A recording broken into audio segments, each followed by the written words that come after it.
যারা কমপ্লিট জাহান্নামী এরা আমাদের মানে বিনা হিসেবে জাহান্নামী যারা, এরা আমাদের মুসলমান ছেলেদের আইকন। হ্যাঁ, মেসি কি জান্নাতি? জান্নাতে যাবে? মেসি যদি এখন এই অবস্থায় মারা যায় তাহলে ও কিভাবে আমার আইকন হয়? আমি ওর নামের লেখা টি শার্ট পরে কিভাবে ঘুরি? তার প্রতি আমার ভালোবাসা কিভাবে জন্মায়?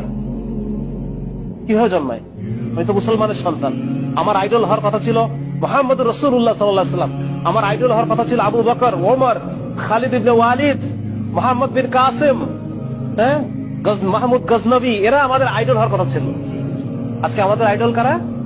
যারা বিনা হিসেবে জাহান্নামী। আমি কি মুসলমানের সন্তান না? আমি পড়ি না এই কালেমা লা ইলাহা ইল্লাল্লাহ মুহাম্মাদুর রাসূলুল্লাহ? তাহলে এই ধরনের যারা আল্লাহকে অস্বীকার করে, যারা শিরকে নিমজ্জিত, কুফরে নিমজ্জিত, সিনার মধ্যে নিমজ্জিত, এই মানুষগুলো কিভাবে আমার আইকন হয়? এই জন্য এইটা মনে করার কোনো কারণ নাই যে আমি এখন আমার যে যৌবন কাল, এইটা আমি যেভাবে ইচ্ছা সেভাবে চলবো, বৃদ্ধ বয়সে গিয়ে আমি ভালো হয়ে যাবো। এটা যদি আমি মনে করি, আমি অনেক বড় ভুল করলাম। আমাকে এই দুনিয়া থেকে যে কোনো সময় চলে যাওয়া লাগবে। আমি যে কোনো সময় এই দুনিয়া থেকে যে কোনো সময় চলে যাবো। আর এখন মৃত্যু হওয়া মানে এখনই আমার আখিরাত শুরু হয়ে গেছে। বুঝা গেছে? এখনই আমার কবর, হাসর, মিজান, আমার আখিরাত শুরু হয়ে গেছে।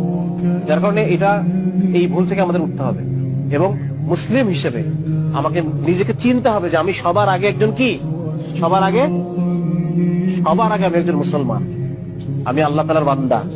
আর বান্দা মানে আমাকে আল্লাহ তাআলার প্রত্যেকটা হুকুম ফুলফিল করতে হবে, আল্লাহর আদেশগুলো আমার মানতে হবে।